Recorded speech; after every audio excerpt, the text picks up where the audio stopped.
बच्चों बताते जाना, आवाज आ रही है? वालेकुम अस्सलाम।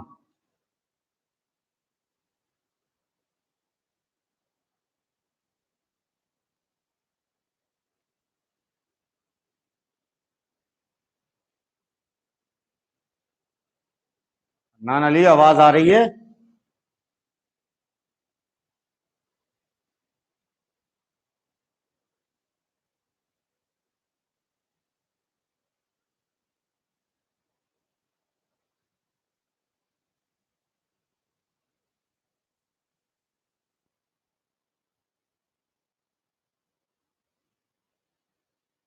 वालेकुम अस्सलाम।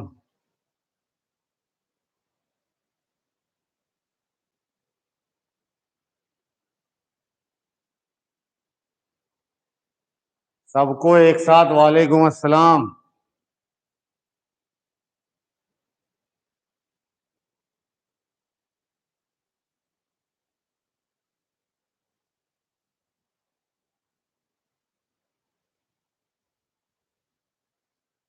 बच्चों को जुड़ने दो, बस फिर डिप्टी डिस्कस करते हैं।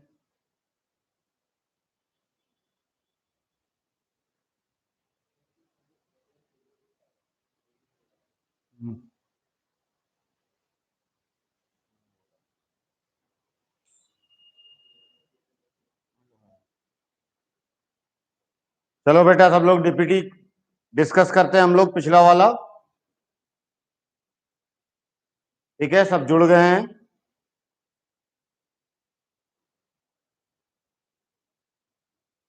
पिछला डीपीटी बहुत आसान था, मैंने आपको बिल्कुल कॉन्सेप्चुअल लेवल पे दिया था। तो एक बार देख लेते हैं डीपीटी को सबको। जैसे देखो, पहला क्वेश्चन है, solution reacts with crushed egg shell. अंडे वाला एग्जांपल तो मैंने तुम लोग को दिया था, याद करो। अंडे में कैल्शियम कार्बोनेट, और कैल्शियम कार्बोनेट में जब हम HCl डालेंगे तो वहां पे CO2 गैस निकलती है, याद है? ठीक है, तो HCl डालेंगे। NaCl क्यों नहीं डालेंगे? NaCl नमक है, LiCl नमक है, KCl नमक है। तो नमक को डाल के क्या करेंगे?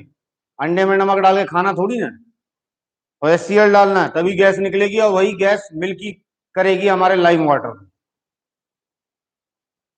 ठीक है, दूसरा question, acid reacts with metal oxide. Acid metal oxide से रिएक्शन करता है, बात सच है। एसिड एसिड है, मेटल ऑक्साइड बेस है, और एसिड बेस मिलके H2O और साथ में सॉल्ट। अब ऑप्शन में था hydrogen gas, carbon dioxide, oxygen gas. तो गैस नहीं निकलती क्योंकि ये न्यूट्रलाइजेशन रिएक्शन है, यहां पानी और सॉल्ट बनता है, तो नो गैस। तीसरा question, acid reacts with metal carbonate. ये आपको पता है मेटल कार्बोनेट का रिएक्शन क्या थी? सॉल्ट वाटर प्लस CO2, या बाइकार्बोनेट के साथ भी वही थी, salt plus water plus CO2। ठीक है, तीसरा क्वेश्चन भी हो गया। चौथा, property of an acid are. हाँ, एक इसमें से मैंने इंडिकेटर अभी नहीं पढ़ाया है, लेकिन मैं मान के चलूंगा अपने 10th क्लास में पढ़ाया तो आप थोड़ा मोड़ा जानते होंगे। इंडिकेटर बाद में पढ़ा दूंगा। जैसे एसिड की प्रॉपर्टी है, ब्लू लिटमस को रेड में बदलता है, बात सच है। मिथाइल ऑरेंज को रेड में बदलता है, जब आप आगे पढ़ोगे तो मिथाइल ऑरेंज को रेड में बदलता है एसिड, और मिथाइल ऑरेंज को ऑरेंज येलो में बदल देता है बेस। मतलब रंग गाढ़ा हो जाता है मिथाइल ऑरेंज का। मिथाइल ऑरेंज का रंग ऑरेंज रंग का होता है, तो रंग गाढ़ा होता है जब एसिड लेते हैं, और बेस लेते हैं तो रंग हल्का हो जाता है, येलो। तो ये बात भी सच है। करोसिव एक्शन, बात सच है। गुड कंडक्टर ऑफ इलेक्ट्रिसिटी, बात सच है। तो सब कुछ मिला करके चारों, ऑल ऑफ दीज। ठीक, ज्यादातर बच्चे बिल्कुल सही दे रहे हैं जवाब। अब आगे चलते हैं हम लोग, पांचवा, basis react with non metallic oxide. Base भी नॉन मेटेलिक ऑक्साइड से रिएक्शन करता है, और नॉन मेटेलिक ऑक्साइड क्या था? एसिड।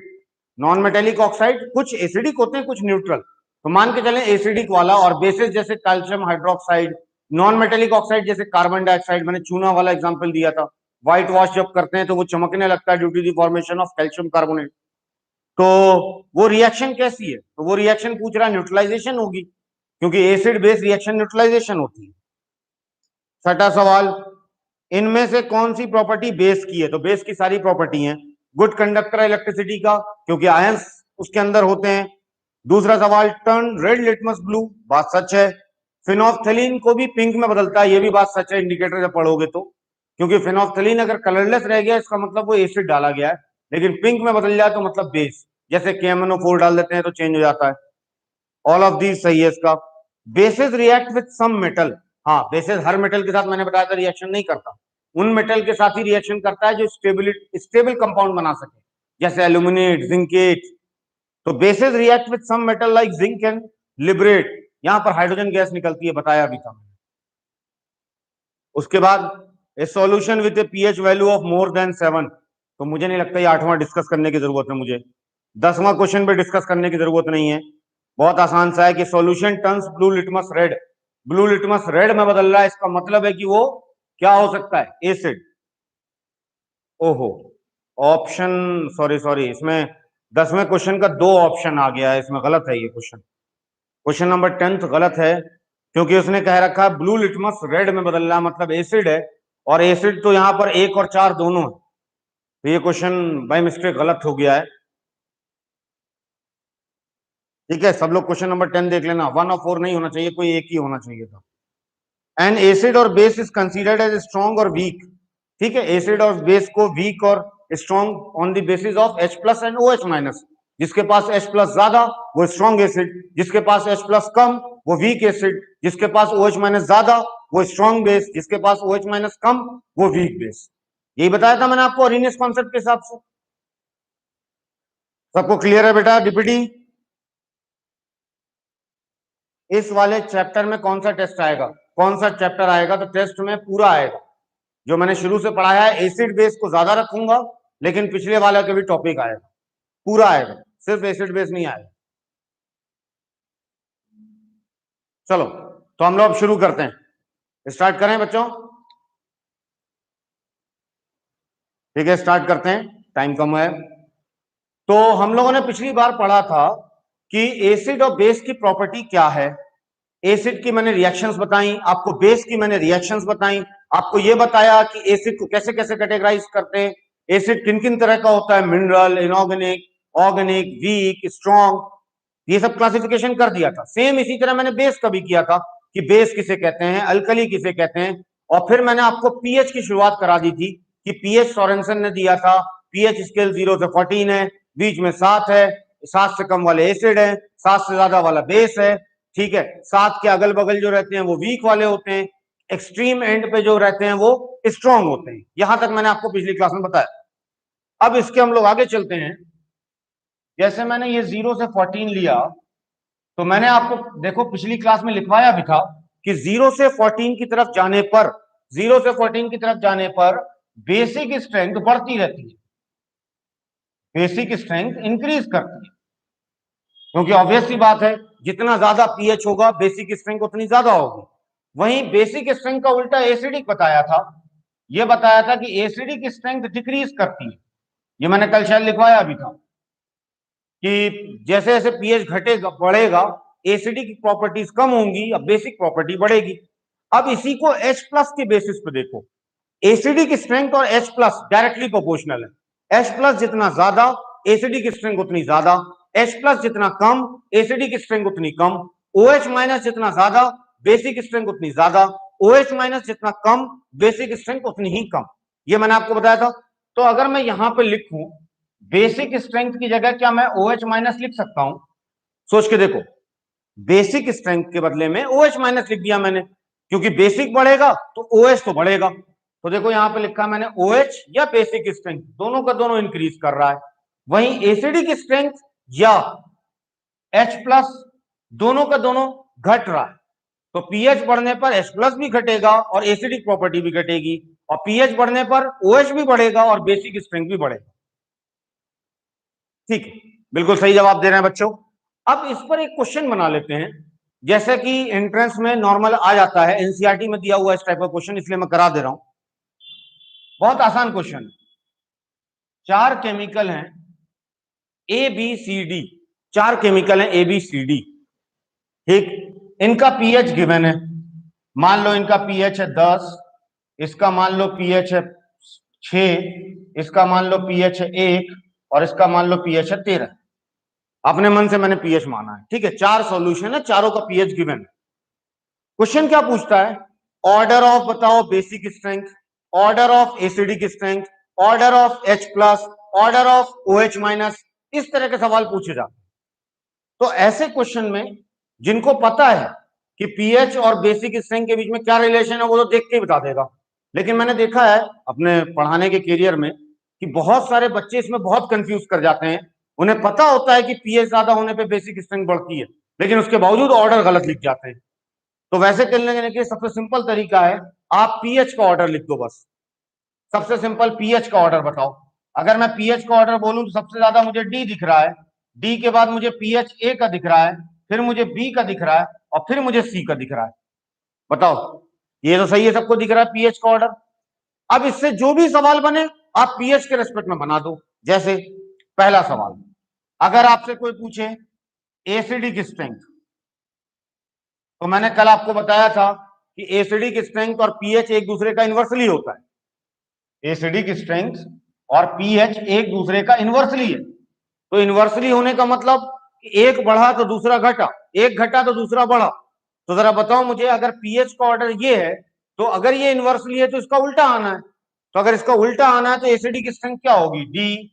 उल्टा साइन कर देंगे, B, A B C. Most acidic कौन? सी। लीस्ट एसिडिक कौन? डी। अब जरूरी नहीं कि तुम इस ऑर्डर में ही करो। जो बच्चा कॉन्सेप्ट समझ रहा है वो डायरेक्ट देख के बता सकता है कि सी मोस्ट एसिडिक है और डी लीस्ट एसिडिक है। वरना जिसको थोड़ा कंफ्यूजन होती है वो ऑर्डर लिख ले, पहले पीएच का ऑर्डर लिख ले और पीएच का उल्टा ऑर्डर करेगा तो एसिडिक स्ट्रेंथ का ऑर्डर आ जाएगा। अब ये बताओ मुझे, अगर मैं इसी में क्वेश्चन पूछ दूं H प्लस का ऑर्डर बताओ, तो आपको मालूम है कि H प्लस और एसिडिक स्ट्रेंथ बात एक ही है, या H प्लस और पीएच एक दूसरे का उल्टा है।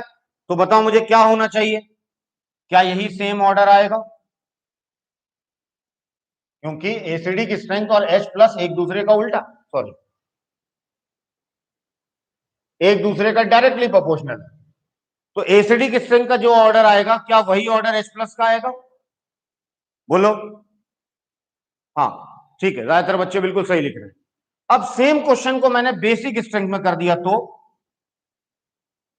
सेम क्वेश्चन को मैंने बेसिक स्ट्रेंथ में कर दिया। तो बेसिक स्ट्रेंथ का मैंने कल लिखवाया था, बेसिक स्ट्रेंथ और पीएच एक दूसरे का डायरेक्टली है। तो जो पीएच का ऑर्डर होगा क्या वही ऑर्डर बेसिक स्ट्रेंथ का भी होगा? क्योंकि डायरेक्टली का मतलब यही होता है कि सेम है। तो जो ऑर्डर पीएच का होगा वही ऑर्डर आपका बेसिक स्ट्रेंथ। तो बेसिक स्ट्रेंथ का ऑर्डर डी, ए, बी, सी।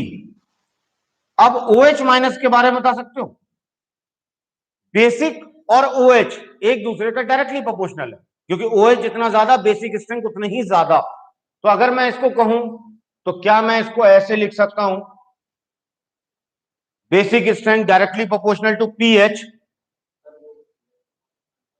अंदर अंदर, basic strength directly proportional to pH and directly proportional to OH minus. ठीक है, तो अगर मैं इसकी बेसिस पे बोलूं तो OH माइनस का ऑर्डर यही आने वाला है, सेम टू सेम। जो ऑर्डर पीएच का वही ऑर्डर बेसिक स्ट्रेंथ का, वही ऑर्डर OH का, लेकिन उल्टा ऑर्डर एसिडिक और H का। बोलो, ये सबको क्लियर है? बिल्कुल सही है, ज्यादातर बच्चों ने बिल्कुल सही जवाब दिया है। अब इसी क्वेश्चन को और घुमाना है, और घुमाना है तो मैं कह सकता हूं मोस्ट एसिडिक कौन, लीस्ट एसिडिक कौन। अब एक बार ऑर्डर आ गया तो आपको पता है मोस्ट एसिडिक सी, लीस्ट एसिडिक डी। यहां पे अगर बेसिक के बारे में बात करें तो most basic D, least basic C. ये तो आप पीएच के देख करके भी अंदाजा लगा सकते हो कौन बेसिक ज्यादा कौन बेसिक कम। लेकिन मैंने इस तरह से ऑर्डर इसलिए करवाया कि जो बच्चों को कंफ्यूजन होती है वो बच्चे ऐसा कर सके, और वरना जिनको डायरेक्ट आता है वो उतना सोचने की जरूरत ही नहीं है ऑर्डर को, वो तो डायरेक्ट निकाल सकते। ठीक है, ज्यादातर बच्चे कह रहे हैं बिल्कुल क्लियर। आज की क्लास बहुत इंपॉर्टेंट है क्योंकि हम लोग पीएच कैलकुलेट करना सीखेंगे। पिछले 2 क्लास से कमेंट लगातार आ रहे थे, पीएच निकलवाओ सर, पीएच निकलवाओ। सब निकलवाएंगे, घबरा क्यों रहे? तो बेसिक और एसिडिक सबको क्लियर हो चुका। अब इससे थोड़ा सा आगे चलते हैं। अब हमें क्योंकि पीएच निकालना सीखना है, एग्जैक्ट एग्जैक्ट पीएच कैसे निकालते हैं, उसके लिए हमें पहले 2-3 लफ्ज सीखने पड़ेंगे केमिस्ट्री के। जैसे एक लफ्ज मोलैरिटी, क्लास 11 का टर्म है, ठीक है, लेकिन मोलैरिटी सीखना पड़ेगा हमें। एक लफ्ज सीखना पड़ेगा नॉर्मेलिटी, और एक लफ्ज सीखना पड़ेगा हमें एन फैक्टर। ये 3 लफ्ज छोटे छोटे लफ्ज हैं, इनको सीखने ही पड़ेंगे, तभी जाके हम पीएच को सॉल्व कर पाएंगे। और फिर लॉगरिथम सीखेंगे, देन पीएच एक साथ आ जाएगा। तो हम लोग शुरुआत करेंगे मोलैरिटी से, स्टार्ट करेंगे हम लोग मोलैरिटी।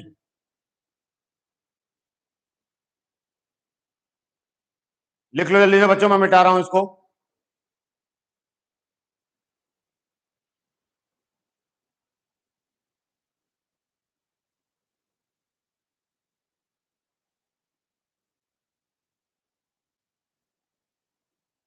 अब हम लोग ये भी पढ़ेंगे कि आखिर ये मोलैरिटी नॉर्मेलिटी क्यों पढ़ रहे हैं।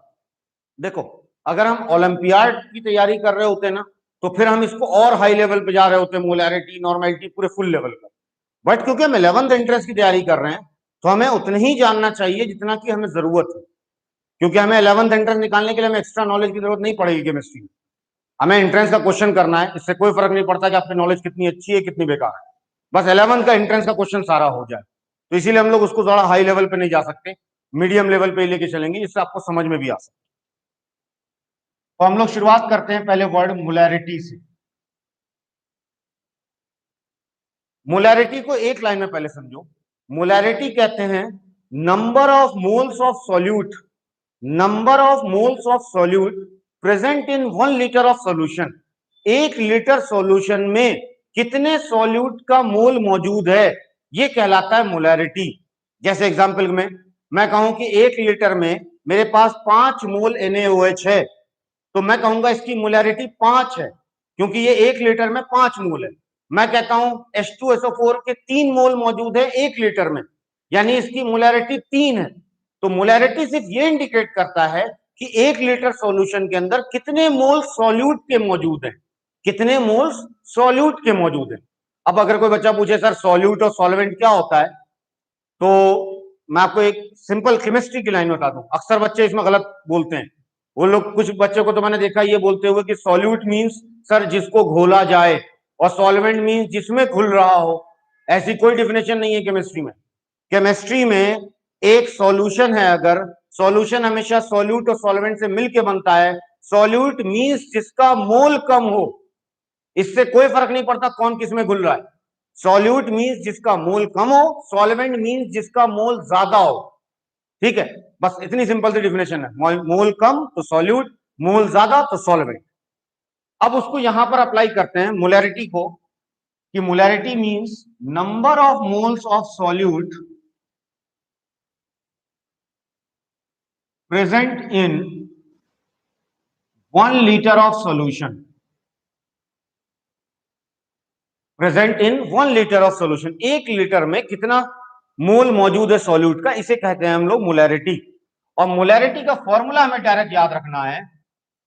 एन मतलब मोल है, एन मतलब मोल है, of solute divided by volume of solution in litre. बस इतना सा याद रखो, ज्यादा हाई फाई आने की जरूरत नहीं। क्लास 11th में जब जाएंगे हम, तो अच्छे से पढ़ेंगे मोलैरिटी क्या है। अभी इतना याद रखेंगे बस, mole of solute divided by volume of solution in litre. और अगर जिसको मोलैरिटी निकालना आ गई ना, तो उसको पीएच निकालने में कोई दिक्कत नहीं आएगी। तो बस आप मोलैरिटी सीख जाओ। एक क्वेश्चन करके देख लेते हैं इसमें छोटा सा, कैसे करते हैं क्वेश्चन, मोलैरिटी कैसे निकालते हैं। जैसे 0.98 ग्राम H2SO4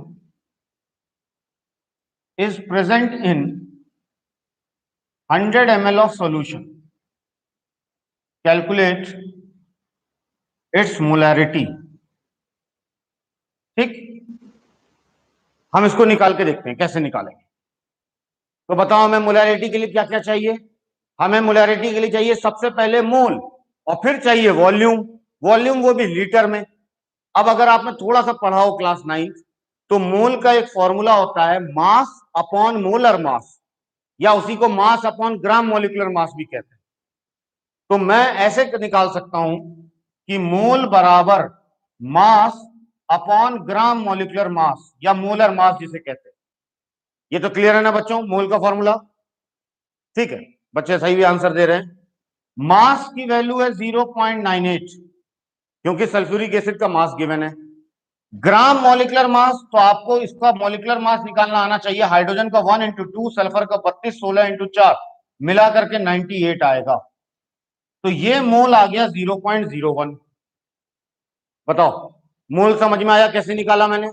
और एक बार मोल निकल गया, तो फिर मुझे चाहिए volume. Volume of solution litre में चाहिए, और तुम गौर करो तो यहां पर कितने में दिया हुआ है, वॉल्यूम ऑफ सॉल्यूशन कितने में दिया हुआ है, एमएल में। तो अगर एमएल में दिया हुआ तो मुझे लीटर में चाहिए, तो लीटर में चाहिए तो 1000 से डिवाइड कर दो, तो 100 ml डिवाइडेड बाई 1000 तो लीटर में आ जाएगा, तो ये आ जाएगा 0.1 लीटर। बताओ, ये भी बिल्कुल सही लिया मैंने वॉल्यूम को लीटर में। अब इन दोनों को लेने के बाद डिवाइड कर देंगे, तो मोलैरिटी बराबर मोल अपॉन वॉल्यूम। मोल है 0.01, वॉल्यूम है 0.1। बोलो सही है। अब अगर देखा जाए तो ये आ जाएगा 0.1, ये आंसर आ जाएगा 0.1। क्या ये बताओ बच्चों, सबको क्लियर हुआ? मोलैरिटी मतलब लिखते चलो। बताओ स्टूडेंट्स, अब क्या मैंने मोलैरिटी सही निकाला? आप लोगों को समझ में आया मोलैरिटी कैसे निकली? लिखो बच्चों, तभी मालूम चलेगा मुझे। हाँ, सही लिख रहे हैं बच्चे। यस सर कह रहे हैं, इसका मतलब सही है। तो मोलैरिटी निकल के आ गई। अब हमें इस मोलैरिटी से पीएच वीएच निकालना है आगे, वो अभी हम आगे सिखाएंगे कैसे पीएच निकालते। तो मोलैरिटी बच्चों सीख गए सब लोग। अब अगर मोलैरिटी सीख गए तो हम लोग एक टर्म और सीखते हैं, हम लोग एक टर्म और सीखते हैं जिसका नाम है नॉर्मेलिटी।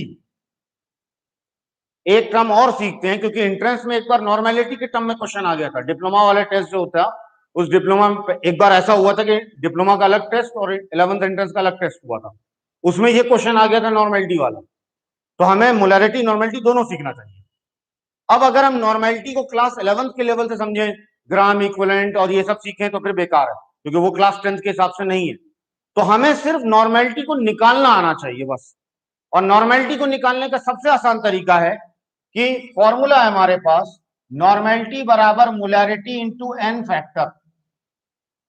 एन मोल नहीं है यहां पर, एन मोल नहीं है, एन फैक्टर वर्ड है जो अब मैं सिखाने जा रहा हूं। तो नॉर्मेलिटी को निकालने का सबसे आसान तरीका, मोलैरिटी निकालना जानते हो, उस मोलैरिटी के साथ एन फैक्टर मल्टीप्लाई कर दो, आंसर आ जाएगा। अब ये मोलैरिटी तो जानते हैं, एन फैक्टर क्या होता है, तो अब हम लोग एन फैक्टर सीखते हैं, देन नॉर्मेलिटी सीख जाएंगे ऑटोमेटिक, और फिर पीएच निकालना सीख जाएंगे।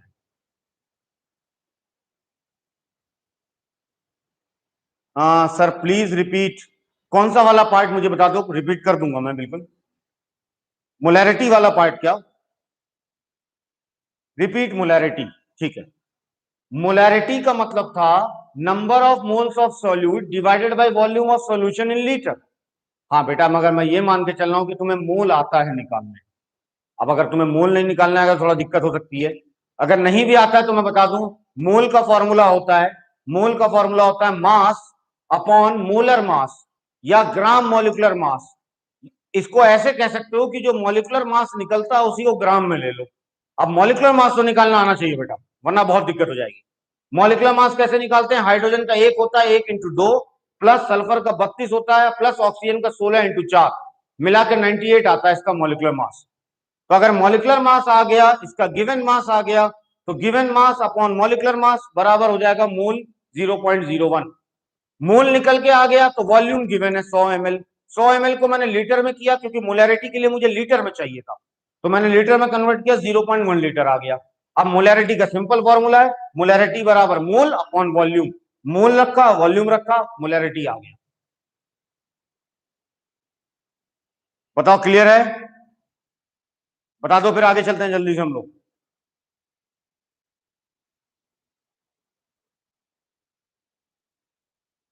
ठीक है। अब अगर फिर भी कंफ्यूजन रह गई हो थोड़ी मोड़ी, तो आप मुझसे अलग से फिर पूछ लेना, क्योंकि क्लास को हम लोग लेते हुए चलेंगे, वरना एक ही मोलैरिटी के पीछे ही पूरी घंटा चला जाएगा। हाँ, स्प्राइट क्लियर है। नहीं, ये लाइन तो योमन तंबोली की है, तुमने लाइन चुरा ली है, ये लाइन उसी की है। तो अब हम लोग आगे बढ़ते हैं नॉर्मेलिटी की तरफ। नॉर्मेलिटी की डिफिनेशन पे नहीं जाएंगे, वरना आपका दिमाग और खराब हो जाएगा इतने में ही। तो आप बस नॉर्मेलिटी को निकालना सीखोगे, मोलैरिटी इंटू एन फैक्टर। और एन फैक्टर क्या है ये पहले सीख लो, फिर नॉर्मेलिटी तो सीख ही जाओ। और ये सब सीख क्यों रहे हैं नॉर्मेलिटी मोलैरिटी? क्योंकि हमें पीएच निकालना सीखना है, सिर्फ इसी वजह से हम मोलैरिटी नॉर्मेलिटी सीख रहे हैं। ठीक है। तो हम लोग अब एन फैक्टर हेडिंग लिखोगे, एन फैक्टर। इसको स्क्रीनशॉट जल्दी से लो, मैं मिटा रहा हूं।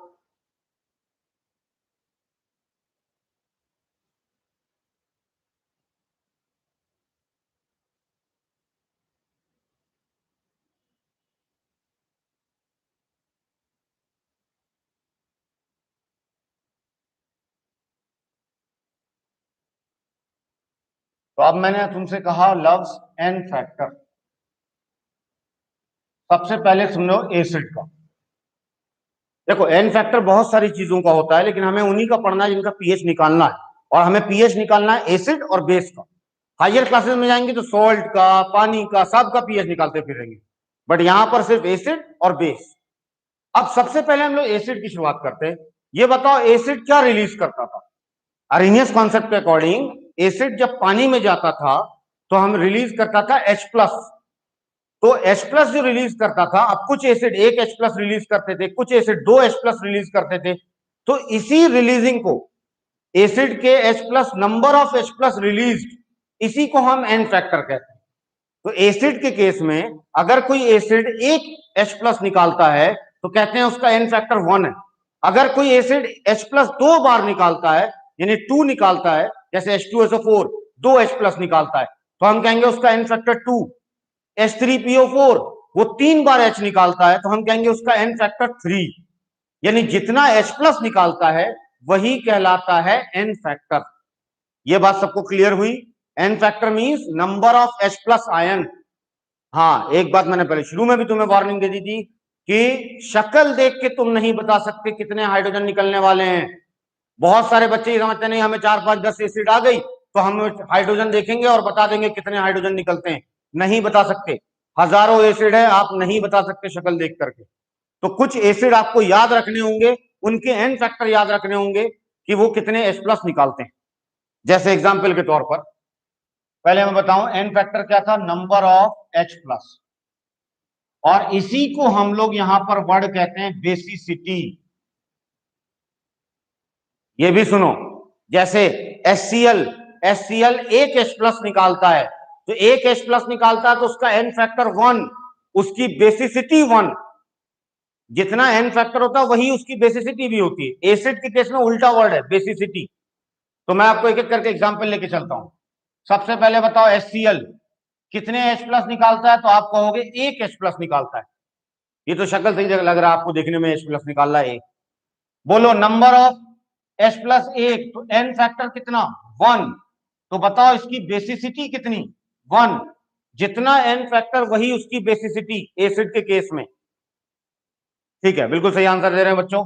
अब अगर बेसिसिटी 1 है तो ऐसे एसिड को हम कहते हैं मोनो बेसिक एसिड।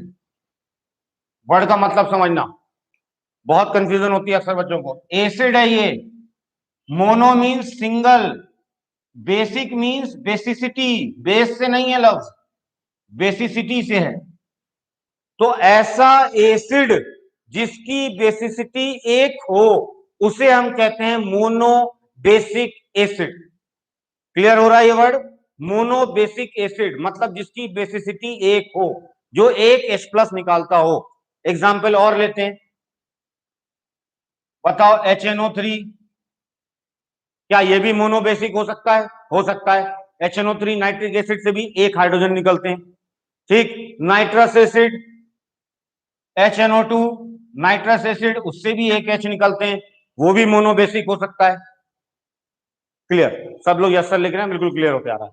तो ये आपको याद रखना पड़ता है। अब इनके पास तो एक ही हाइड्रोजन है तो एक ही निकलेगा, लेकिन बहुत सारे के पास हाइड्रोजन दिखते हैं बहुत ज्यादा लेकिन निकलते नहीं है। तो वैसे भी एग्जाम्पल चलेंगे हम लोग। जैसे अगला एग्जाम्पल देखो, H2SO4 sulphuric acid. Sulphuric acid जिसके पास H+ 2 है। अच्छा, मैं रिएक्शन नहीं कर रहा हूं, आप समझ रहे हो ना?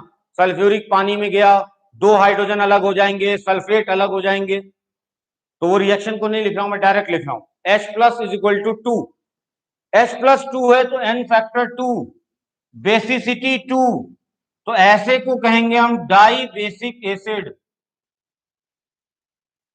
डाई बेसिक एसिड मतलब जिसका H+2 है, बेसिसिटी 2 है, और डाई बेसिक मतलब जिसकी बेसिसिटी 2 है, वैसा एसिड, एन फैक्टर जिसका 2 है।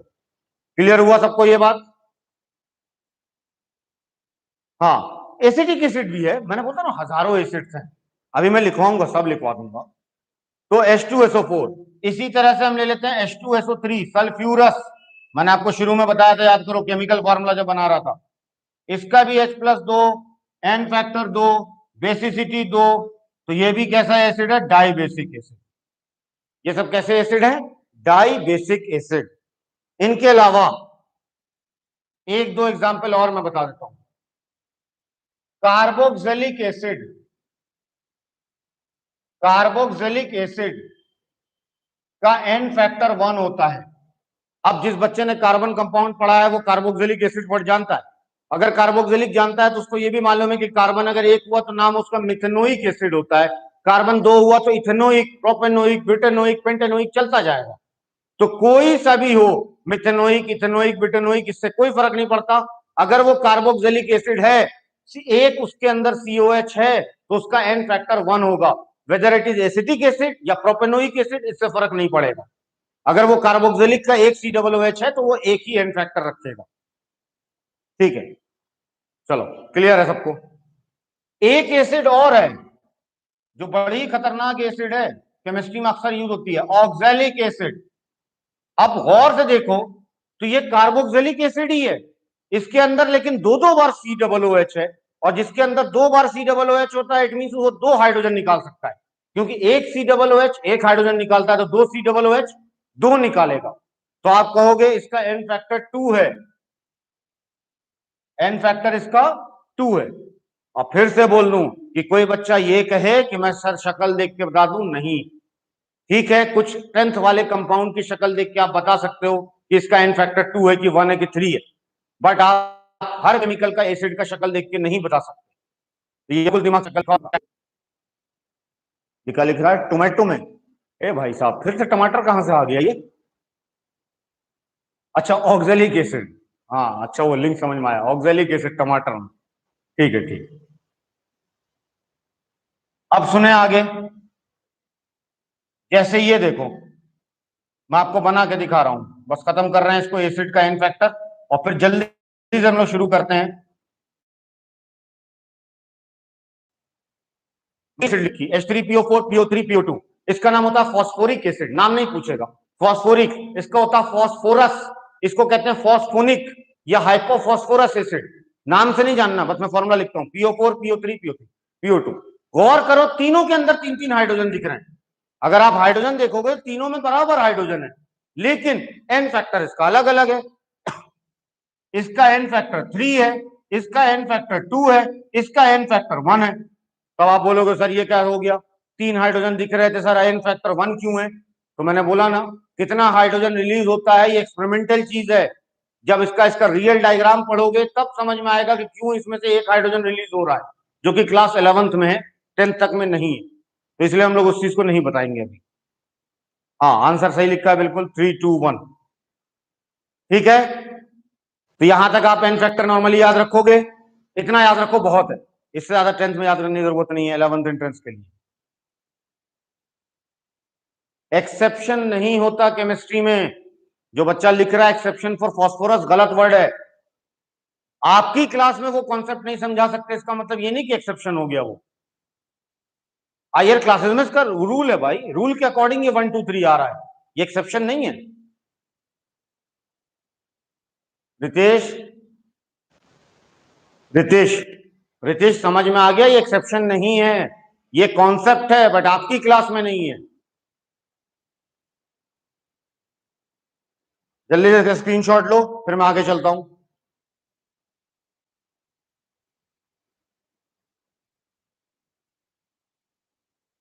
ठीक है, मैं मिटा रहा हूं इसे। और जिन बच्चों को थोड़ा कम समझ में आया है वो दोबारा यूट्यूब पे फिर देख ले एक बार अगले दिन, तो हो सकता है उनका फिर पूरा क्लियर हो जाएगा। तब भी ना समझ में आए तो फिर मुझे व्हाट्सएप पे पूछ लो।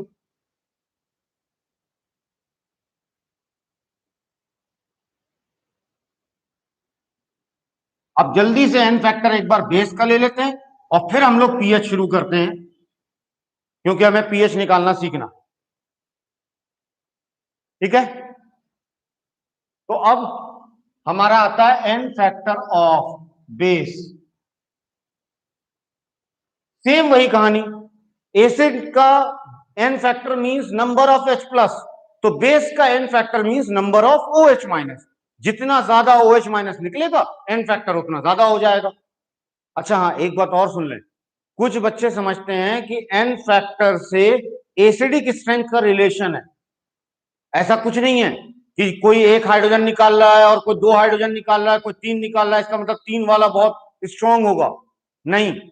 जैसे पिछले केस में ही देख लो, फॉस्फोरिक एसिड तीन हाइड्रोजन निकाल रहा था, एन फैक्टर 3 था, बट वो कमजोर एसिड होता है मुकाबले HCl के, जो कि सिर्फ एक ही एन फैक्टर है उसका। तो एन फैक्टर का एसिडिक स्ट्रेंथ से कोई रिलेशन नहीं है। बच्चे अक्सर कंफ्यूज करते हैं कि एन फैक्टर या बेसिसिटी एसिडिटी का रिलेशन है एसिडिक स्ट्रेंथ से, नहीं है। वो सिर्फ इतना बता रहा है कि एक मॉलिक्यूल से कितने H प्लस निकलते थे। इसी तरह से N factor of base means जितने OH माइनस उतना ही एन फैक्टर, उतनी ही एसिडिटी। गौर करो, बेस के केस में वर्ड एसिडिटी, एसिड के केस में word basicity, just opposite word है। तो अगर कोई एक OH निकालता है, कोई मान लो बेस ऐसा है जो एक OH निकालता है, तो कहेंगे उसका एन फैक्टर 1 है, और कहेंगे उसकी एसिडिटी भी 1 है।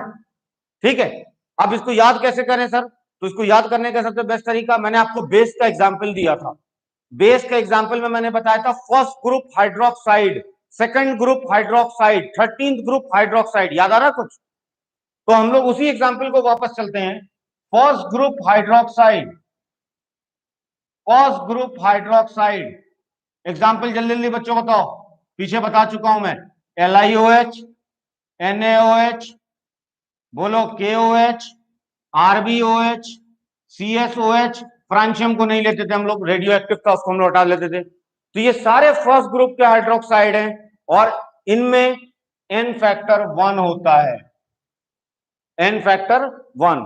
तो आप बस ऐसे याद रखोगे, first group hydroxide N factor 1, it means जब इनको पानी में घोला जाएगा तो ये OH माइनस 1 निकालेंगे, यानी इनकी एसिडिटी 1 होगी, और एसिडिटी 1 होती है तो ऐसे बेस को कहते हैं मोनो एसिडिक बेस।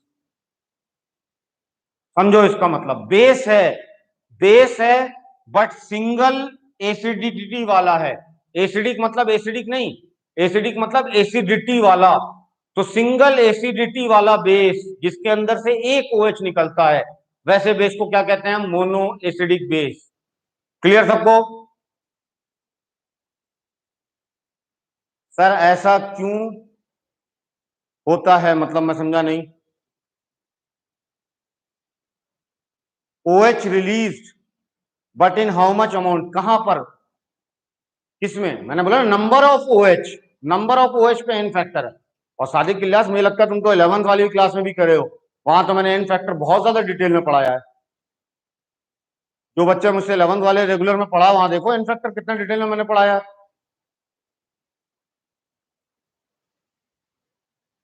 सेकंड, चलो बताओ जल्दी से, सेकंड ग्रुप का एन फैक्टर 2, सेकंड ग्रुप का एन फैक्टर 2, जल्दी जल्दी बोलो। एन फैक्टर सेकंड ग्रुप में कौन कौन से हाइड्रोक्साइड थे? Beryllium hydroxide, magnesium, calcium, strontium, barium, radium नहीं लेते हैं, रेडियो एक्टिव है, उसको हटा के चलते हैं। तो बेरियम से लेके स्ट्रोंशियम बेरियम तक पहुंचा दो, बेरिलियम से। तो सेकंड ग्रुप हाइड्रोक्साइड, अब मैं एग्जांपल नहीं लिख रहा हूं, मैं पहले पढ़ा चुका हूं। 13th group hydroxide, 13th group hydroxide except boron. क्यों बोरॉन को एक्सेप्शन में क्यों डाला? बोरॉन को एक्सेप्शन में इसलिए डाला क्योंकि बोरॉन वाला हाइड्रोक्साइड एसिड था, हाइड्रोबोरिक एसिड, तो उसको यहां नहीं ले सकते बोरॉन को छोड़ के। तो सबका एन फैक्टर 3, जैसे aluminium hydroxide N factor 3, indium hydroxide N factor 3, thallium gallium hydroxide N factor 3, 13th group वाला बोरोन एल्युमिनियम गैलियम वाले। ठीक है, बताओ यहां तक सबको क्लियर है एन फैक्टर? सब लोग बता दो बस, यहां तक क्लियर है तो फिर हम लोग आगे बढ़ते हैं। जल्दी जल्दी यस सर लिख के बताओ।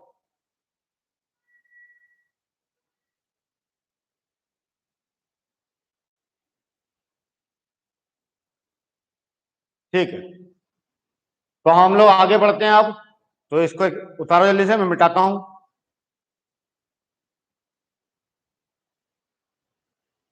अब हम लोग आगे बढ़ते हैं, पीएच पढ़ते हैं। पीएच पढ़ने के लिए हमें एक मैथमेटिकल लफ्ज पढ़ना पड़ता है, लॉगरिथम। तो हो सकता है ज्यादातर बच्चों को लॉगरिथम मैथ में पढ़ा भी हो, तो मैं आपको 5 मिनट में लॉगरिथम पढ़ा देता हूं, और फिर उसके बाद हम लोग पीएच एग्जैक्ट कैलकुलेट करना सीख जाएंगे।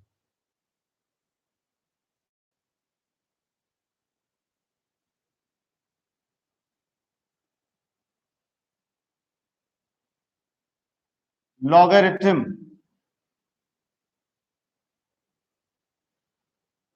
जिसको हम लॉग कहते हैं, ये यूज होता है मैथ का, ये मैथ का वर्ड है लॉगरिथम। लॉगरिथम को बहुत ही सिंपल भाषा में पहले समझो। जैसे मैंने लिखा, समझना, मैंने एक कुछ ऐसा लिख दिया, अजीब अजीब सा लिख दिया, लॉग 100 2 नीचे 10। इसका मतलब समझो पहले क्या है। ये है बेस, इसको बेस पढ़ते हैं। ठीक, ये बेस है 10। मैथमेटिकली ऐसे होता है, ये आंसर जो 2 आया, ये कैसे आ गया मैं वो बताना चाह रहा हूं। इस 10 की कितनी पावर रखें, जो भी नंबर हो, जो भी नंबर बेस होता है, उस बेस का कितना पावर रखें जो ये आंसर आ जाए 100। तो आपको मालूम है, इस बेस का अगर मैं पावर 2 रख देता हूं तो 10 की पावर 2 100 आती है। तो ये पावर है, ये पावर है। तो पावर इज आंसर। तो 10 की कितनी पावर रखें जो 100 आ जाए, तो आप कहोगे 2। इसी तरह सोच के देखो, अगर मैं ऐसे बोलता कितना आंसर आना चाहिए था, तो आप कहोगे सर 10, 10 की कितनी पावर रखें जो 1000 आना चाहिए लॉग सॉल्व करने के लिए, तो आप कहोगे 3 रखना चाहिए। तो इट मींस आंसर इसका 3। इसी तरह सोच के देखो, अगर मैं ऐसे बोलूं कि 10 की कितनी पावर रखें जो आंसर 10 आ जाए, तो आप कहोगे 1। भाई 1 रखेंगे तभी तो आएगा। ठीक है, पावर अगर इस 10 की 1 रख देंगे तो ये 10 आ जाएगा। इसी तरह से अगर मैं बोलूं, सोच के देखो, बहुत अच्छा क्वेश्चन, कि 10 की कितनी पावर रखें जो आंसर 1 आ जाए, तो हम कहेंगे 10 की 0 पावर रखेंगे तब 1 आएगा, क्योंकि किसी की भी पावर 0 होती है तो आंसर 1 आता है। तो इसका मतलब यहाँ पे 10 की कितनी पावर रखें जो आंसर 1 आएगा, तो कहेंगे हम 0। क्या ये पॉइंट पहले क्लियर हुआ सबको?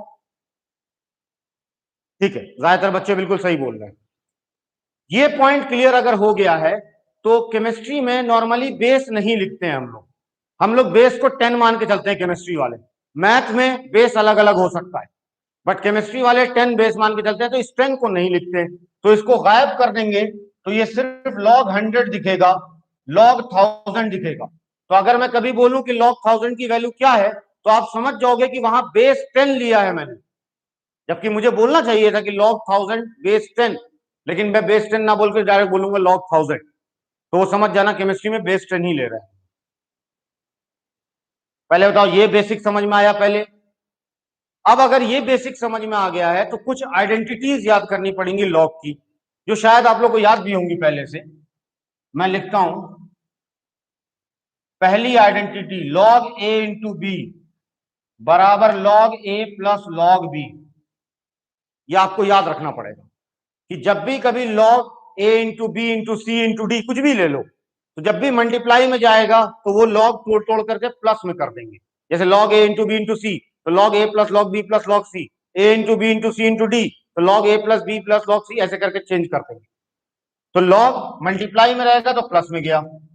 फिर सुनो, लॉग ए की पावर बी, अगर पावर ऊपर हो जाए, लॉग ए की पावर बी, आइडेंटिटीज है याद रखनी आपको, तो पावर बाहर आ जाता है, तो इसको कहेंगे हम बी लॉग ए, पावर बाहर आ जाएगा। फिर हम तीसरा फॉर्मूला कह रहे हैं लॉग ए बाई बी। अब सोचो, मल्टीप्लाई किया तो प्लस किया, तो डिवाइड किया तो क्या करोगे? माइनस। मल्टीप्लाई किया तो प्लस में टूटा, तो डिवाइड किया तो माइनस।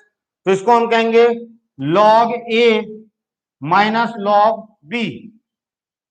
जो नंबर ऊपर है उसको पहले लेंगे, और डिवाइड वाले के बाद नीचे वाला नंबर माइनस में जाएगा। ये तीसरी आइडेंटिटी है जो हमें केमिस्ट्री में याद रखनी है। फिर एक याद रखना है कि लॉग ए बाई बी को अगर तुम लॉग बी बाई ए लिखना चाहते हो तो साइन इनवर्स कर दो। लॉग ए बाई बी को अगर तुम उल्टा लिखना चाहते हो बी बाई ए, तो साइन इनवर्स कर दो। अगर प्लस साइन है तो माइनस हो जाएगा, माइनस साइन है तो प्लस हो जाएगा। बस इतनी 4 आइडेंटिटी याद रखो, केमिस्ट्री का लॉग सॉल्व हो जाए। हाँ, एक बच्चे ने पूछा सर ए और बी का क्या मतलब, ये नंबर है, A and be something number है, जैसे 2 की पावर 3, तो 2 इज ए मान लो, 3 को बी मान लो, अपने मन से नंबर है। यहां तक समझ में आ रहा है पॉइंट? अभी मैं सॉल्व करके दिखाता हूं लॉग, और फिर इसी लॉग से पीएच निकालना सीख जाओगे। लॉग ही मेन है सब कुछ। अब कुछ वैल्यू याद रखनी है। log 1 की वैल्यू 0, अभी अभी पीछे निकाला देखो, log 1 की वैल्यू 0, प्रूफ करके भी दिखाया। 10 की कितनी पावर रखें जो 1 आ जाए, तो 10 की पावर 0 रखने पे 1 आता है। तब हम डायरेक्ट वैल्यू याद रखेंगे, log 1 is 0, log 2 is 0.30, round of करके चल रहे हैं, log 3 is 0.48, log 5 is 0.7, and log 7 is 0.85, and log 10 is 1। बस इतना वैल्यू याद रखो, बाकी सारी वैल्यू इसी से कैलकुलेट कर लेंगे। इतनी सारी वैल्यू अगर आपको याद है, ये 4 5 6, तो बाकी log 4 log 6 सब इसी से कैलकुलेट हो जाएगा, हमें कुछ सोचने की जरूरत नहीं है। चलो पहले इसको उतार लो, फिर मैं आगे चलता हूं।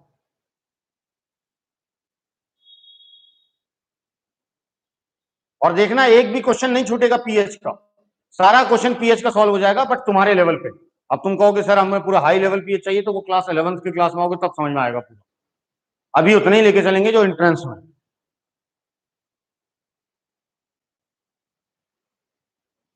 मिटा दो,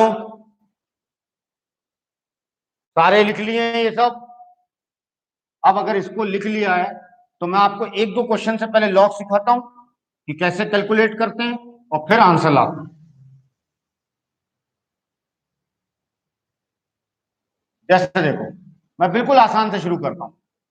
सबसे पहले मैं स्टार्ट करता हूं log 4 से।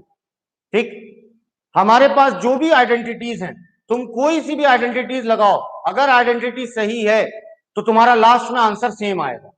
इससे कोई फर्क नहीं पड़ता कि तुम पहली आइडेंटिटी लगाते हो कि दूसरी लगाते हो।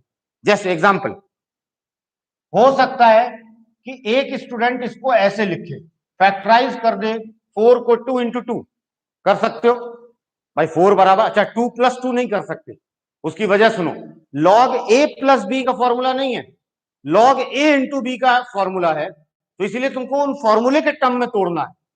तो इसलिए 2 प्लस 2 मत लिख देना, 2 इंटू 2 लिख सकते हो, क्योंकि log a इंटू बी का फॉर्मूला है, तो 2 इंटू 2 लिखा। एक बच्चे ने कहा नहीं सर मुझे ये अच्छा नहीं लग रहा, मैं 4 को लिखूंगा 2 का स्क्वायर, लिख दो, 2 का स्क्वायर लिख दो, वो भी ठीक है, गलत तो वो भी नहीं है।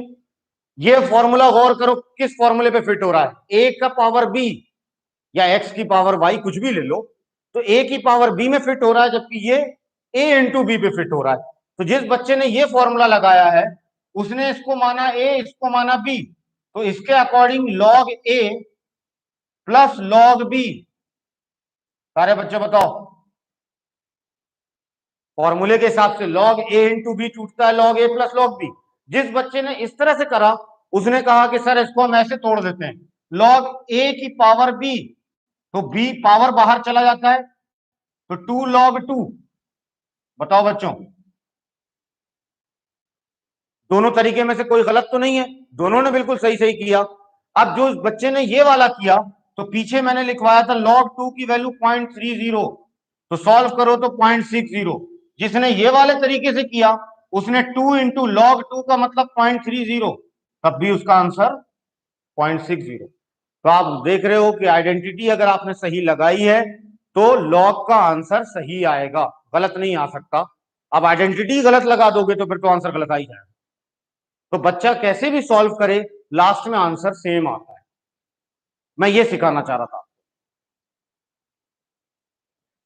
ठीक है, आंसर भी सही आया बच्चों का। एक क्वेश्चन और कर लेते हैं हम लोग, जिससे और क्लियर हो जाएगा कैसे आंसर ला रहे हैं। देखो सब लोग, log 0.002, log 0.002, सबसे पहला काम पॉइंट हटाओ। पॉइंट हटाते हैं और लिखते हैं, बोलो log 2/1000। क्या ये सबको क्लियर है? log 2/1000 कैसे लिया मैंने? पॉइंट हटाया और नीचे लिया 1000।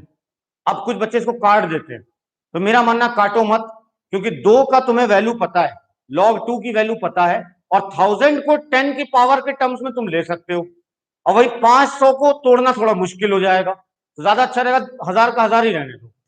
तो देखो इसको मैं कैसे ले रहा हूं, इसको माना a, इसको माना b, तो बताओ log a बाई बी, तो log a बाई बी का फॉर्मूला है log a minus log b। बताओ सब लोग सही है? log a बाई बी का फॉर्मूला है log a minus log b। अब देखो कैसे सॉल्व करेंगे।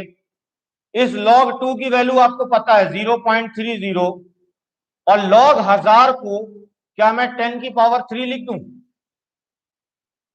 कोई बच्चा 10 इंटू 10 इंटू 10 भी लिख सकता है, कोई बच्चा और दिमाग वाला हुआ तो 2 को फैक्टराइज कर देगा 2 के टर्म में, तो उसका लंबा स्टेप हो जाएगा, बट लास्ट में आंसर सेम आएगा। तो मैं 10 की पावर 3 रखता हूं, थोड़ा आसान है। 0.30 माइनस, अब बताओ ये log a की पावर b, तो आंसर है पावर बाहर जाता है log 10, 0.30 माइनस 3 log 10 की वैल्यू 1 है, तो 0.30 माइनस 3 माइनस 2.7। बताओ क्या ये क्लियर हुआ कैसे लिया मैंने? 0.18 कहां से आ रहा है? पॉइंट माइनस 2.7 आएगा। ठीक है, ज्यादातर बच्चों का 2.7 आ रहा है।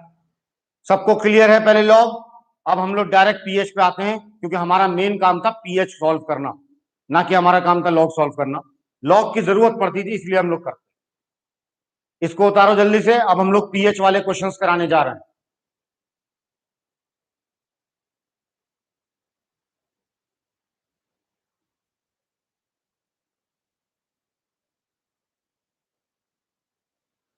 लिख लिया?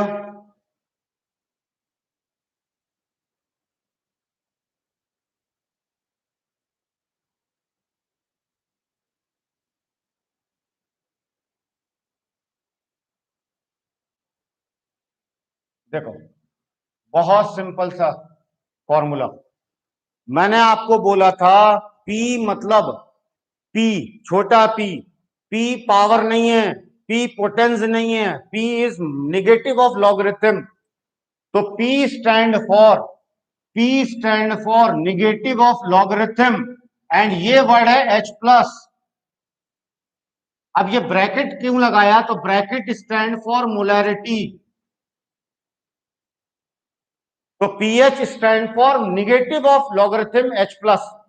अब मुझे ये बताओ, मैंने अभी पीछे एक फॉर्मूला बताया था, log a बाई बी को अगर मैं b बाई ए लिखता हूं उल्टा, तो प्लस का माइनस हो जाएगा, माइनस का प्लस। तो जरा ध्यान से देखो, ये a है और नीचे कुछ नहीं तो 1 मान लेता हूं। अब इसको मैं उल्टा लिखना चाहता हूं, मैं चाहता हूं 1 बाई एच प्लस लिखना, तो क्या ये मैंने log को उल्टा कर दिया?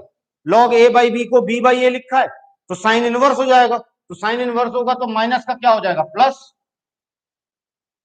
तो ये फॉर्मूला एंड ये फॉर्मूला सेम है, दोनों फॉर्मूले में कोई फर्क नहीं है, बट हम लोग इस फॉर्मूले को इस्तेमाल करते हुए आंसर लाएंगे, बट दोनों सेम है। फरहान, ये टमाटर मिर्ची कहां से तुमको नजर आ रही है? फरहान फरहान फरहान, तीन तीन फरहान, तीनों फरहान सुने, ये तुम्हें फल कहां से याद आ रहा है मोलैरिटी और पीएच में?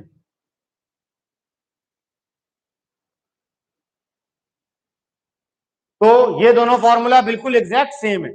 इसी तरह से एक और फॉर्मूला होता है पीओएच। अब सब लोग जल्दी से बताओ, P stand for minus log, तो अगर P माइनस लॉग है और ये OH दिख रहा है, तो ये रहा OH, तो पीएच का फॉर्मूला ये है, पीओएच का फॉर्मूला ये है, रटने की जरूरत ही नहीं है। P stand for negative log. Clear सबको यहां तक? लिख के था जल्दी जल्दी, क्लियर है तो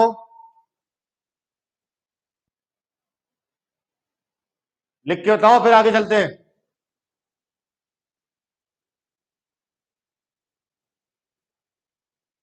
चलो, एक बच्चा लिख रहा है यस, बाकी बच्चे क्या सो रहे हैं? धड़ाधड़ मारो, कीबोर्ड टूट जाए, इतना तेज यस मारना है।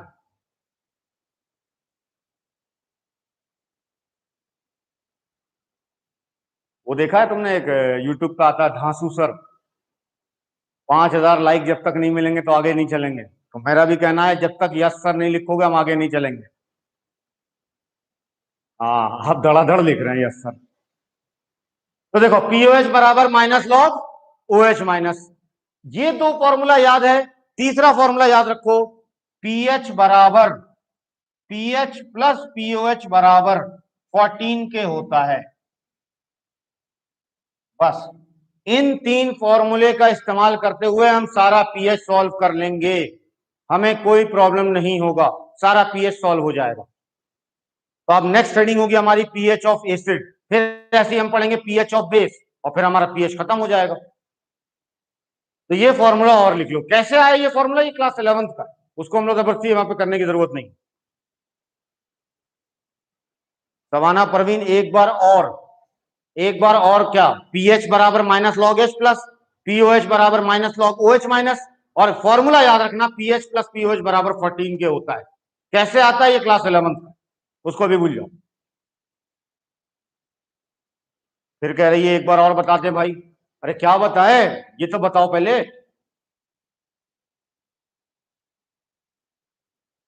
कीबोर्ड तोड़ दिया मोबाइल का, सही है। मैं बोल तो रहा हूं लॉग सॉल्व करने आ गया ना, तो पीएच का फॉर्मूला तुम्हें याद होना चाहिए, P stand for minus log, और जो उसके आगे लगा है वो उसका वो है। जैसे क्लास 11th में जाओगे वहां आता है पी के ए, मतलब माइनस लॉग के। क्लास 11th में आता है पी के बी माइनस लॉग के बी, पी के डब्ल्यू माइनस लॉग के W, P stand for minus log. बस इतना वर्ड याद रखना, P stand for minus log. हाँ बिल्कुल सही है, ऐसा जा रहा है। तो अब हेडिंग है, अब हेडिंग लिखें पीएच ऑफ एसिड। अब हम लोग एक एक करके शुरू कर रहे हैं। पहला लिखें पीएच ऑफ एसिड, एसिड का पीएच। मुझे इतना बताओ एसिड अपने अंदर से क्या रिलीज करता है, H प्लस की OH माइनस? तो आंसर है H प्लस। तो H प्लस रिलीज करता है तो हम पीएच के टर्म में क्वेश्चन बनाएंगे।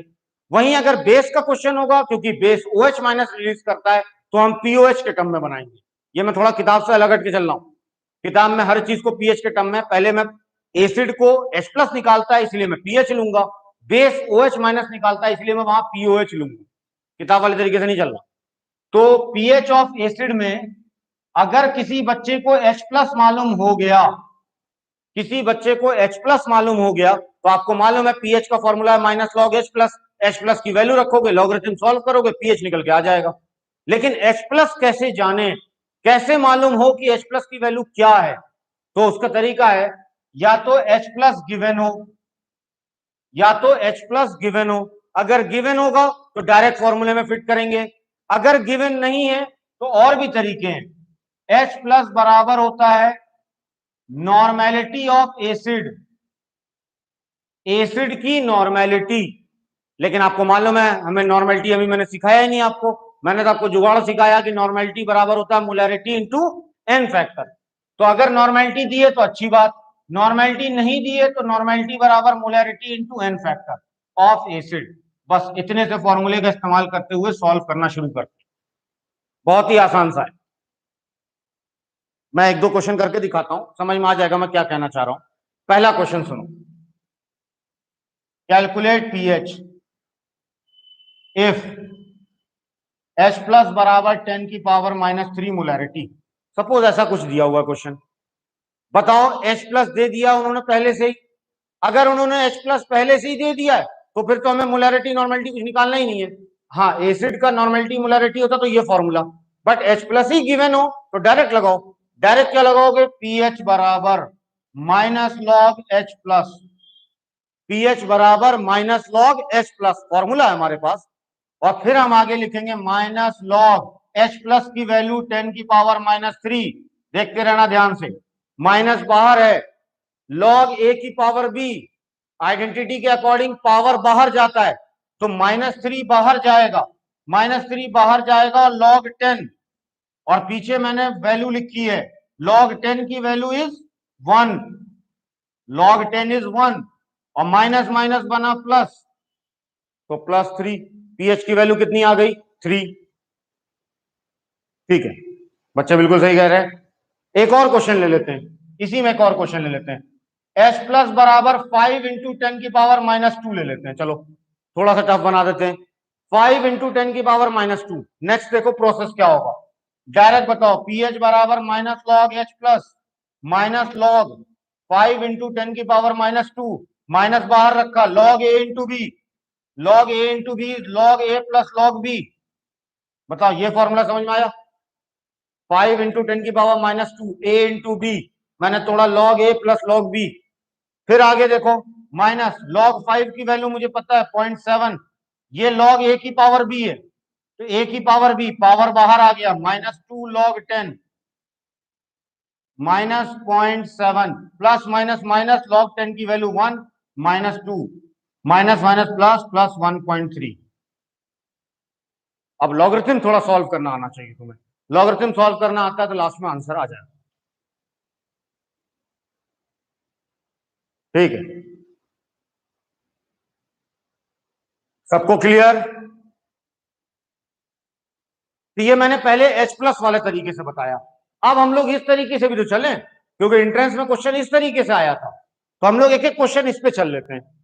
जैसे मैं एग्जांपल देता हूं, pH ऑफ 0.005 मोलैरिटी H2SO4। ध्यान दे, पहले पहले देखा मैंने वर्ड H2SO4, H2SO4 देखते ही याद आ गया एसिड, और M देखा मोलैरिटी, तो मुझे याद आ गया कि H प्लस निकालना है। एसिड है तो H प्लस निकालना है।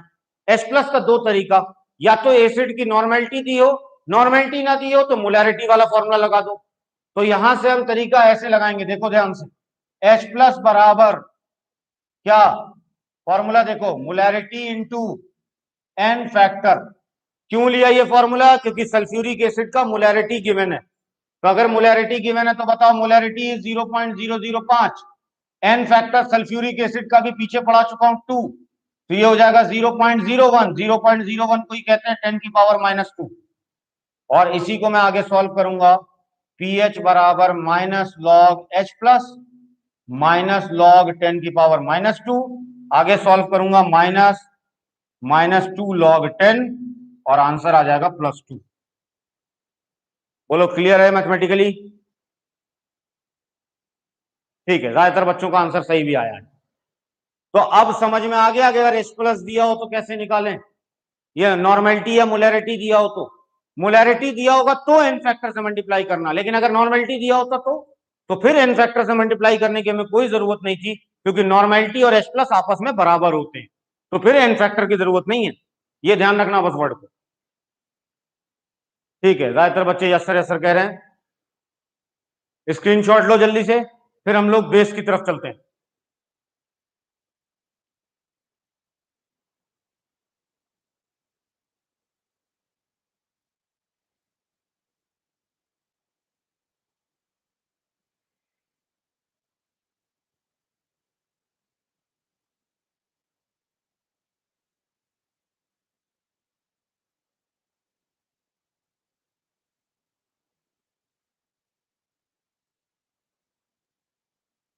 चलो अब हम लोग बेस की तरफ आते हैं। तुम्हें पता है कि बेस में OH माइनस होता है, बेस के अंदर क्या होता है? OH minus. तो OH माइनस है तो फॉर्मूला POH लगाएंगे, फॉर्मूला पीएच नहीं लगाएंगे, पहले हम लोग फॉर्मूला POH लगाएंगे। तो बेस के अंदर OH माइनस है, तो फॉर्मूला सुनो क्या है बेस में। बेस में formula minus log OH minus, इसको मैं ऐसे लिख देता हूं, ये फॉर्मूला तो पीछे लिखवा दिया था। अब कैलकुलेट करोगे अगर पीओएच, तो पीओएच का फायदा क्या है? क्योंकि एग्जाम में तुमसे पीओएच कभी नहीं पूछेगा, पीएच पूछेगा। तो हमने पीछे एक फॉर्मूला लिखवाया था, pH plus pOH, pH plus pOH 14।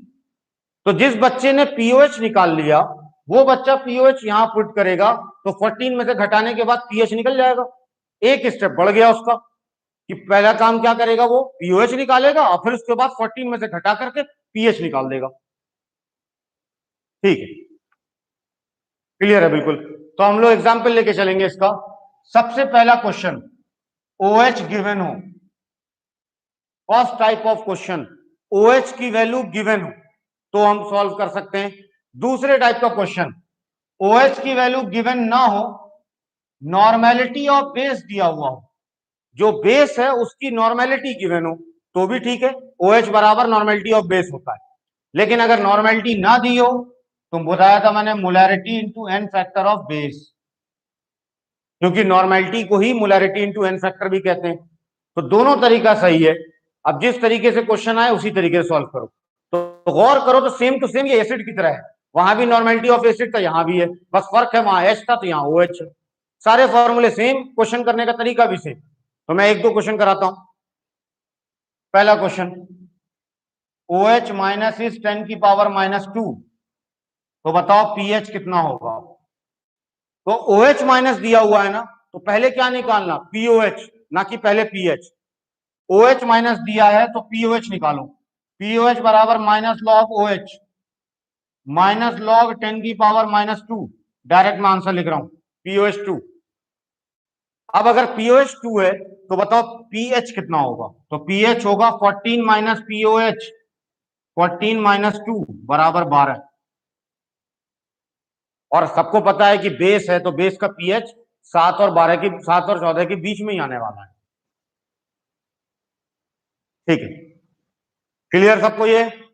तो पहला क्वेश्चन तो मैंने OH देके करा दिया। अब इसी क्वेश्चन को मैं कराऊंगा नॉर्मेलिटी और मोलैरिटी के बेसिस पर। देखो कैसे। दूसरा क्वेश्चन, पीएच बताना है 0.01 मोलैरिटी कैल्शियम हाइड्रोक्साइड में, या मैं 0.05 लेता हूं, 0.05 मोलैरिटी कर। अब बताओ मोलैरिटी का क्वेश्चन है और वो भी कैल्शियम हाइड्रोक्साइड है, तो खुद सोचो कैल्शियम हाइड्रोक्साइड बेस है और बेस H+ नहीं निकालता, बेस OH माइनस निकालता है।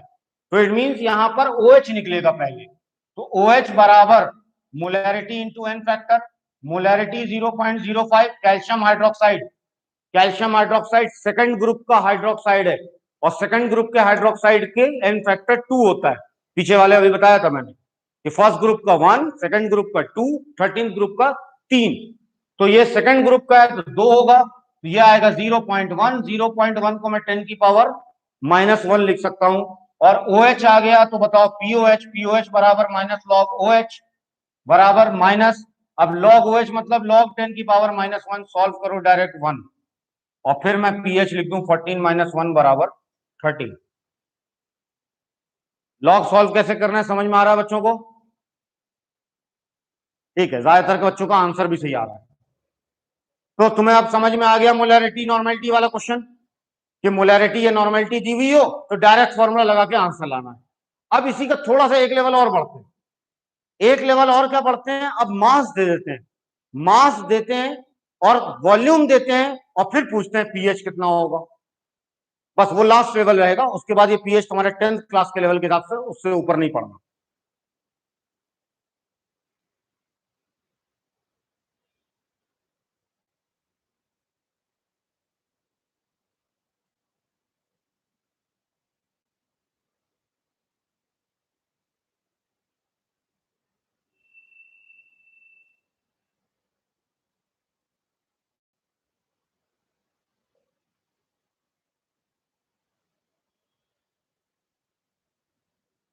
समझो क्वेश्चन को।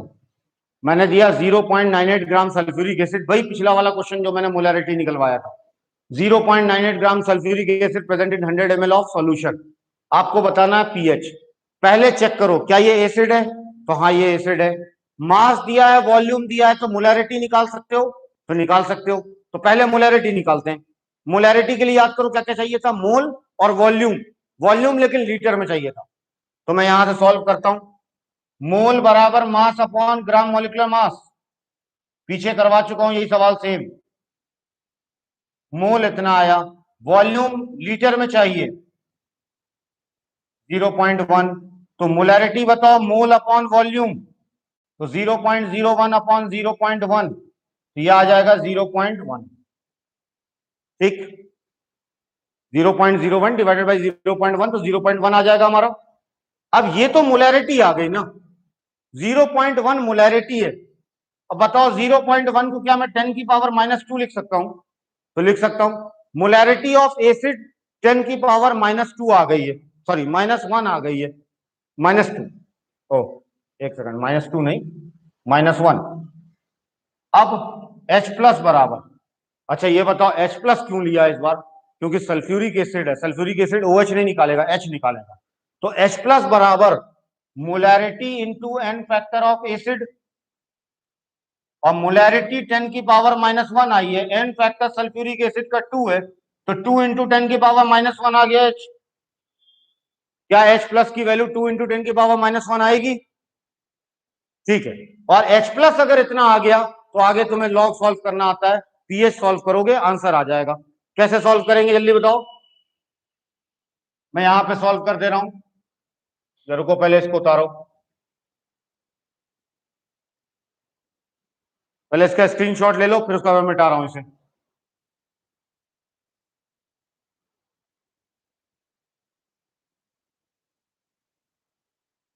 ठीक है, मैं यहां पे मिटा के लिख रहा हूं। अब मुझे बताओ H+ की वैल्यू आ चुकी है, तो H+ की वैल्यू आ गई, तो पीएच बराबर -log H+, और -log H+ की वैल्यू है 2 इंटू 10 की पावर -1, माइनस बाहर रखो, लॉग सॉल्व करो, log A into B, log A plus log B,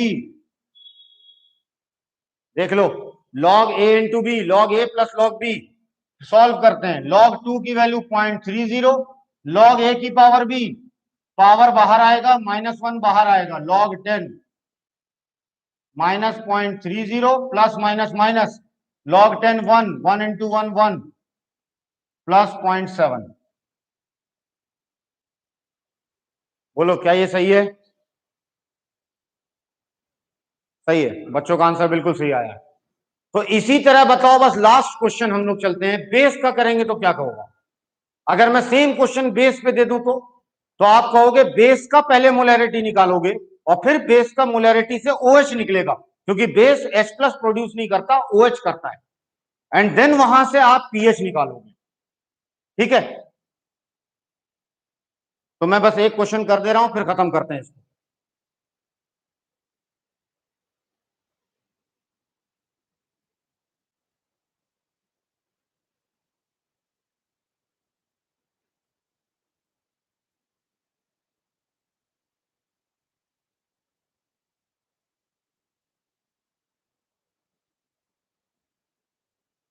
चलो सॉल्व करके देखते हैं इस क्वेश्चन को, इस क्वेश्चन को सॉल्व करते हैं।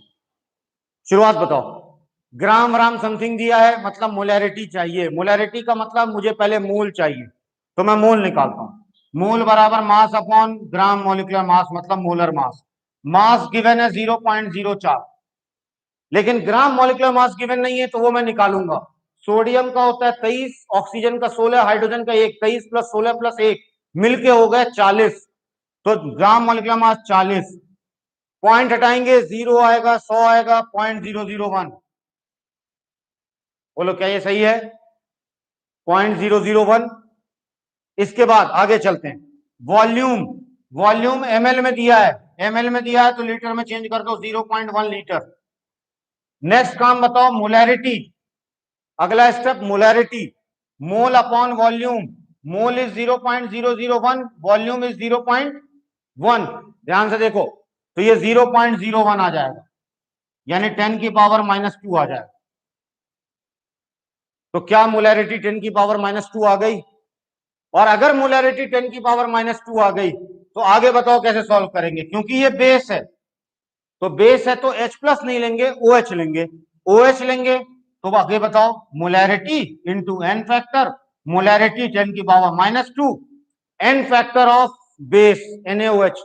NaOH फर्स्ट ग्रुप का हाइड्रोक्साइड है, फर्स्ट ग्रुप का हाइड्रोक्साइड का एन फैक्टर 1 होता है, तो एन फैक्टर अगर 1 होता है तो यहां से 10 की पावर -2 आ गया, OH 10 की पावर -2 है, तो POH बराबर -log 10 की पावर -2, यह आंसर 2 आ जाएगा। लेकिन ये तो POH आया, POH की वैल्यू 2 आई है, तो बताओ पीएच की वैल्यू कितनी आएगी? तो पीएच की वैल्यू आ जाएगी 14 - 2 बराबर 12, 14 - 2 बराबर 12। ठीक है, ज्यादातर बच्चे सही दे रहे हैं जवाब। तो सबको क्लियर रहा? इसमें कोई किसी को प्रॉब्लम हो तो बताओ। और मैंने आपको बोला था क्लास 11 12 की केमिस्ट्री वो केमिस्ट्री नहीं है जो आप 9 10 में पढ़ते हो। 9 10 में तो रट्टाफिकेशन टाइप वाली केमिस्ट्री डाल दी उन्होंने, रियल केमिस्ट्री वो है ही नहीं। और इसीलिए बच्चे फिर वो कहते हैं सर केमिस्ट्री में मजा नहीं आता, बोरियत वाला टॉपिक, क्योंकि वो 9 10 की केमिस्ट्री वैसी है, 11 12 की केमिस्ट्री बिल्कुल डिफरेंट है, बिल्कुल ही डिफरेंट है, पूरी मैथमेटिकल है और अलग ही कहानी है, कॉन्सेप्चुअल है। ये नहीं होता कि ये रिएक्शन करा तो क्या बना और क्या नहीं बना, वो वाली कहानी सिर्फ यहीं तक है, क्लास 10 तक ही। सर क्वेश्चन पूछना है तो मुझसे भाई व्हाट्सएप पे पूछ लेना, आप इसको बना लो।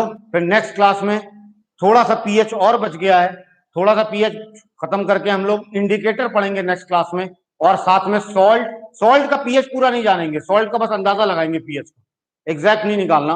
और फिर उसके बाद हम लोग सम इंपॉर्टेंट केमिकल कंपाउंड इसी चैप्टर में पढ़ के चैप्टर खत्म करें। आज के लिए रहने दे बच्चों इतना ही।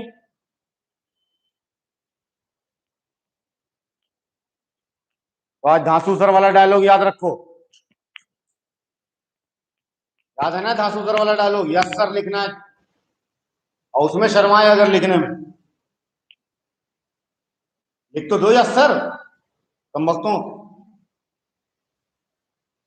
तो कितने कम वक्त है, यस सर भी नहीं लिख सकते।